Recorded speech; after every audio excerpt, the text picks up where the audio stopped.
Okay, continuing on with the leadership section. This is the second part of three parts. And in this one, guess what we're going to be doing? We're going to be finding out what kind of leader you are. So in this particular one, we're going to be finding out what kind of leader you are, what kind of skills and approaches do you have, and which ones are needed. So in all of this, you're going to be assessing yourself. And so what this means is that I told y'all in the last one that there are some exercises that y'all need to complete. They're little questionnaires or surveys or assessment tools to ask or to draw baseline and then to say, where are you now? Where do you need to be? Okay, so the three that you're going to be doing are the skills theory. So that's exercise 10.2, and this one comes from the book. It's also in the book, and you'll get more information from the book. The second one, that's called the skills inventory. The next one is the contingency theory, and that's based on the least preferred co-worker scale, and that's exercise 10.3. And the last one that you're going to be doing is path goal theory, or the path goal questionnaire, and that is exercise 10.4. You can either do them first and then listen to the lecture, or you can listen to the lecture and then do them and then go back and listen to the lecture. I mean, I'll let y'all decide. You decide, whichever way is going to work best for you. Okay, so for the first one, the skills theory that we're going to be talking about, this gives you a skills inventory, and what this one does, it kind of lays out the baseline. Where are you now? What kind of abilities do you have? And the way that they have split it up in this particular theoretical model, it splits it up between the technical, the human, and the conceptual. So let's talk a little bit about what these are. The technical says, all right, I have the knowledge, skills, and abilities to do the job that I'm doing. And so that's more reflective of a middle manager. Is that where you are that may be where you are as a middle manager. Also, if you have more human interpersonal types of skills, you tend to be more of a motivator. Again, that's more reflective of a middle manager. And lastly, the one that probably y'all may not be very familiar with is the conceptual part. And so this one is saying, if you're going to be a leader and you're going to be a good leader, you need to engage in critical thinking skills. And so you need to be able to be comfortable working with with ideas, be able to engage in long-term planning, in analysis, in looking at different reports, different trend lines to see where that agency is going, that organization is going, to identify solutions, identify problems, and to come up with solutions. Now, I did a section already on decision making, on how how problems can be identified and how solutions can be achieved. So this is kind of what it's talking about, the decision making process, and that's the conceptual part. Okay, so the interpretation of this one is found on the inventory on the back, on the bottom of that inventory itself. And it says it's going to identify your strengths and it's going to identify your weaknesses. And it's saying which level it best suits you right now based on where you are. Now, just because you're saying this is where I am doesn't mean that you cannot develop whatever's needed to become a better leader. To become a better leader. And that's what the next two are going to be talking about. Two or three are going to be talking about. The situational approach to leadership is the second one that I want to cover. And so this is basically saying it depends on the situation. You have to have tools to be able to manage people or to be a good leader. So the leader needs to be able to change his approach based on the circumstances, and that's why they call it situational. And so the tools that in this particular model, they are whether a particular person is going to be more relationship oriented or needs leadership more or motivation at the leadership at the behavior level, or if it's going to be more at the task level. So let me explain a little bit. If it's in the relationship, you're looking at the relationship between you and your workers. And so in a relationship related type of element, what it's asking is, you know, for you to be able to identify the workers or to deal with the workers, what is it that you as a leader needs to do? And what are the workers looking to you for as a leader? And so one of the things that is kind of important in this particular relationship related behavior style, or the relationship style, is that one, they're looking for somebody who's going to be a good communicator. And we're going to be doing talking about communication later on, like in the next part. But basically it's saying this: communication is a two-way street. You know, the leader does need to communicate what's going on and what's expected of that job. But they also need to have the ability to listen to what the workers are saying. Otherwise, the workers are going to be feeling shut out if it's going to be only one way and only one way. Now, when it comes to, okay, so that's the communication part. They need to be able to have some kind of trust that whatever decisions are going to be made for the benefit of the organization and the people working within the organization. And that's kind of hard to do. More than anything else, there's two values that are so important in this type of leadership model that is talking about this type of approach. One is that you respect your leader, that the worker respect the leader, and that the other one is that there are mutual feelings of respect and of trust. So those are kind of like, you know, two really, like the trust and the respect are the two defining elements, I would say, of this particular model. Now, when it comes to the task, what that's looking at is just looking at how you need to relate to a person or to a worker to be able to complete a task, and those are really more results oriented. In other words, this is the job, do the job, this is your expectation. It's more directive in its approach. Sometimes that's needed, and I'm going to tell you this, that it always depends on the type of work. I've used the term mechanistic, I've used the term organic when we talked about organizational theory. Well, this is where it comes into play. You have a type of organization, you have a certain type of work that's needs to be done, and the type of leadership style that you have is going to depend on what type of work needs to be done and the type of organization that you have. It's going to be situational. Okay, so you're going to be able to develop your employees, or as I said, leadership can be learned. And so in order to say, all right, I know where I am now, I tend to be a more task-oriented leader, but I need to be, you know, I need to develop myself. So how do I do that? Well, in this particular model, it says, you know, it depends on the people that you have working for you. And so you need to be able to also develop your employees, because part of being a good leader is to develop your employees. Job development, professional development, that's what we call it, that you have professional development. So if you have employees that are functioning at a high level, that means that they're very good at their job. They have high levels of interest, high levels of job output, high levels of job satisfaction. You know, these are like the overachievers. Everybody loves these overachievers, right? Okay, this is all based, okay, so yeah, all right. So then if you have employees that are more at a moderate level of development, if you want to call it that, you may have a person that's competent but not very motivated. So this is where a lot of this motivation stuff may come in. And for this one, you probably need to have more of a task-oriented leadership, saying, you know the job, you just don't want to do it. So what I'm going to be doing is I'm going to be giving you a quota. I'm going to be giving you a deadline. I need this job completed. I need this project done by the end of the week. Give them a deadline to motivate them to get the job done. Or you may have employees that are very motivated, but they're not very competent. And so in those, is a relationship oriented approach is probably going to be better, that that you're approachable, that you're friendly with them, that you try to motivate them to get the job done. So that's going to take like a different skill set for that. Then you have the low level of employee, or low worker level of employee, and they're not very competent, and they have a low interest in the job. And my only suggestion to you in that particular situation is start documenting.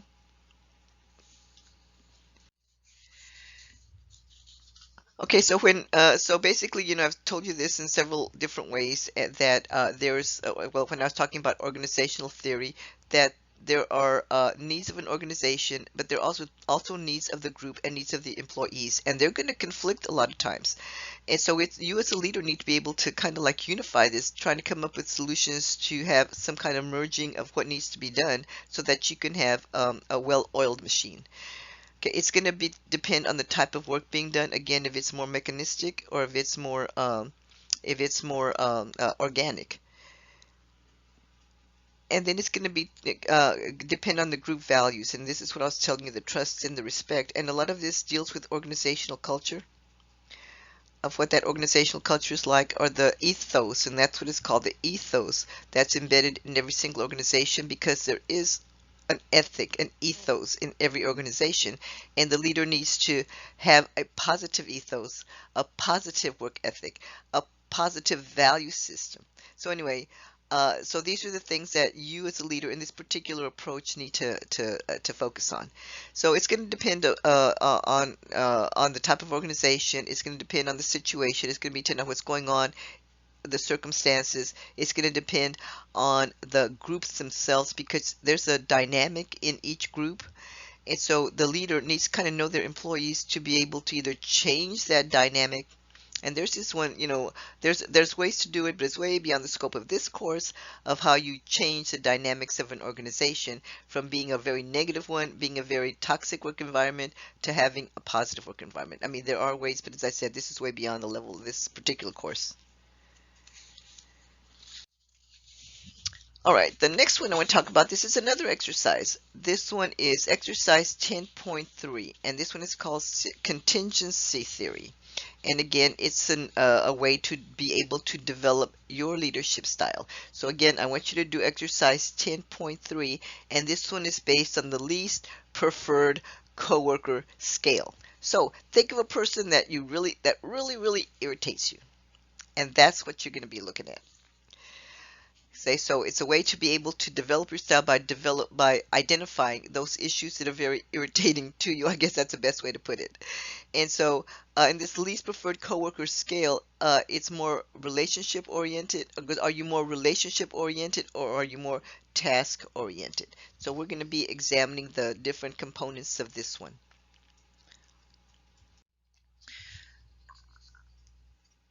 Okay, there's three ways that you can look at it. It's going to measure it through three ways to measure it in this least preferred coworker method, coworker scale. First of all, is the leader-member relations. Leader-member, you as the leader, members are the followers. Then there's the task structure, the things that need to be done, and lastly, the position power. So let's talk about each of these. For the leader-member relations, what that's looking at, again, it's looking at the organizational culture. You're a leader, you're coming in and you're doing what's called big scanning. And again, we didn't cover that, but that's basically saying you're taking in what's going on. You're taking in what's going on to figure out where does this organization stand at any given time, or where does this department stand, or this unit stand at any given time. Is the work environment positive, or is it negative? Are people that work together, are they more like the coworkers, are they more collegial, or are they more confrontational? Are they friendly? What's the, again, organizational culture? That's kind of what it's talking about. Is there trust or loyalty to the leader? Now, to me, there's a difference between trust and loyalty. I mean, you can trust someone that, the leader is going to do the best that that leader can, because they don't always have perfect knowledge of everything that needs to be done, nor perfect resources. And when it comes to public organization, it's mostly we don't have perfect resources. And so you can say, I trust that that there is a way, a mechanism that's going to be set up, to be able to do the best that they can for each employee, and not have favorites or play favorites. And we'll talk more about these types of characteristics in the last part of this particular lecture. Now, the loyalty to the leader, sometimes I'm saying, well, I don't think you have to be loyal to your leader, but you shouldn't really like try to stab them in the back either. So I think that word loyalty has a place, but again, I'm not sure that you should have it in the workplace. I think you need to kind of like always be on guard. I mean, and that's just me. Okay, when it comes to the task structure, then you're asking yourself, do I know what's expected of me? Are these requirements that I have for my job clearly defined? Do I know what my responsibilities are? Do we have clear standards? And sometimes you can call them standard operating procedures, you can call them policies. But it's more scripted in the way that you need to do things. It's more, again, mechanistic in the way that you do things. And so when it's very, very scripted, it's very task-based, very task-oriented, it actually gives the leader of that particular unit more control, because they can control how much work is going to be coming in, how much work is going to be going out. So it gives them more control over the productivity as well as you in the workforce, you as a worker. Lastly, position power. I've kind of introduced this one a little bit, and I'll talk about it more again when I talk about leadership power. But for right now, this is how it's defined in this particular model. It's the amount of authority a leader has to reward or punish an employee. And so the reason that that's important is saying, okay, if you are going to be the leader, if you're going to have position power, that means that you have the right to hire people, you have the right to fire people, you have the right to give raises, you have the right to reprimand. So it gives them that authority to be able to have a well-functioning unit, given that they will have an adequate amount of position power. Uh, so these are like different types of abilities that they absolutely do need to have. Okay, so putting all of these together, they're saying, okay, well then how do we know if we have a good work situation or a bad work situation? So based on the, like after you do the little exercise, this is how the interpretation of it is. It's very favorable, or can be considered to be very favorable, if there are positive leader-member relationships based on the scale, if the tasks are clearly defined, that you know exactly what needs to be done, if the leader has a high degree of position power. So you're working in a place that's a good place to work, that you don't hate going to work every day, that you know what you need to do because it's pretty much outlined, and that you know that if you do a good job, you know that you may be rewarded at some point, again, given the resources of any public organization. Okay, and on the flip side, the very unfavorable classification says, well, the leader-member relationships are negative. You know, it's a toxic work environment, a hostile work environment. We don't exactly know what needs to be done because nobody tells us, nobody trains us. You know, we're kind of like trying to make it up as we go along. Kind of what we're doing right now, guys, as we're trying to go do what we can going along with this COVID-19 thing. But anyway, so, and that there's a low degree of position power. Like, you know, I can't really respect my boss because if I do a good job or I do a bad job, it doesn't matter because he cannot give me raises, he cannot fire me, you know, he can't do anything to me. So a low degree. So it's unfavorable in that way, or that's how it's classified in this particular one. Okay, so then looking at the LPC scores, after you do your little exercise, it says if you have low LPC scores, that means that you are a task-oriented leader. So you would do well in both favorable and very unfavorable situations. If you have high levels or high LPC scores, then you're more relationship-oriented leaders, and you will do well in moderately favorable situations. And I would argue that you need to be able to do both. You need to be able to be task-oriented as well as relationship-oriented because it depends on, it's contingent. It depends on what's going to be going on in your particular unit and with your particular workers. Again, you have to know your workers. Okay, the last one that we're going to be talking about is called a path goal theory, and this one is exercise 10.4. And so what this one is, it says they're looking at your behavior, uh, uh, and the style of leadership that you have. So it's based on you. Where do you need to go? So the leadership depends on motivational needs of the employees, and it's based on the employee's personality and the task. So you as a leader saying, okay, I have to see where my employees are and how am I going to react to these? What's my behavior going to be in order to get to motivate and to empower, to be able to have these workers be productive and to like their jobs, etc., etc. And so the key word here is motivation. The key word here is motivation. And so it identifies 4 different types of leadership styles, and you may need them again at different times. It gives you like a tool bag. You're not going to have just one style. You have to have many styles depending on the situation and depending on the needs of your workers. So the first one that's identified is the directive leadership. And so for this one, you might need it if it's more task oriented, or if you have like a low motivated worker, that you need to tell them what needs to be done, how it's going to be done, and what results are expected. You need to give them a more directive approach, or you need to tell them what they need to do so that they will do the job. Okay, the next one is the supportive leadership. And so what this one is saying is that, sometimes people just say, well, if my boss paid more attention to me, I'd do a better job. Or I'm not saying that they're saying that they're attention getters or attention grabbers, but some people need to have more strokes. I guess that's the best way to put it. They need to be, they need to be identified as not being, I don't want to use the term special in some way, but that they're valued. Maybe that's a better way to put it. I think all employees feel that they need to be valued for their contribution regardless of what your position is in that organization. I think everybody needs to be feel valued. Okay, so how do you do this? Well, it kind of depends. It can be as simple as just being friendly or trying to being approachable to them, trying to let them know that you're there in case that they need them. It might be that you have like an open door policy in case they want to talk about whatever. And the only caution that I would have for this particular model is that you as a leader needs to go ahead and institute some type of parameters or barriers, if you want to call it that, or boundaries. I guess that's a better word to say. If it's your personal life, don't give it to me. I don't want to have to tell you don't ask me what you need to do with your personal life. So it's kind of like that. It's got to be more of a professional type of situation. Okay, the third one is the achievement oriented leadership. Okay, for these employees, these are people that are real go-getters. They're the overachievers. They are the ones that want to excel. They want to like climb that corporate ladder, or I guess climb that public organization ladder. And so for these, a lot of times, you have to challenge these employees to do their best. And so people that fall within this range usually do the types of jobs that have more complex tasks.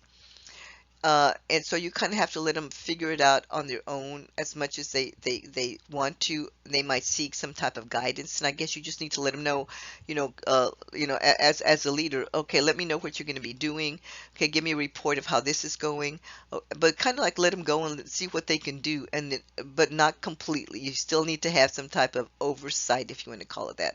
I'm not saying micromanage, just delegation, but yes, you have to kind of like see what they're doing. Then the last time is participatory leadership.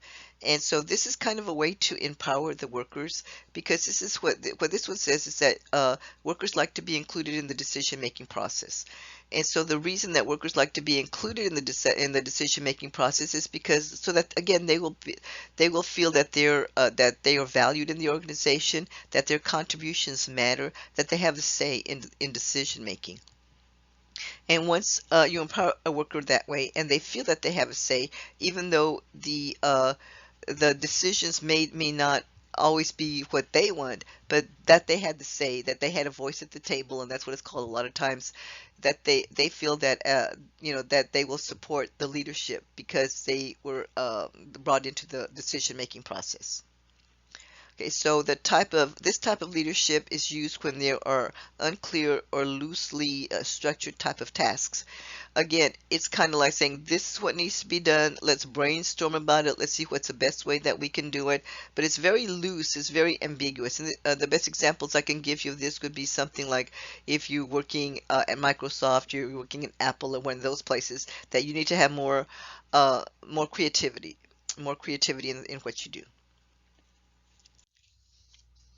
Okay, so the management style reflects the type of leadership. So we talked about theory X, we talked about theory Y. We haven't talked a whole lot about theory Z.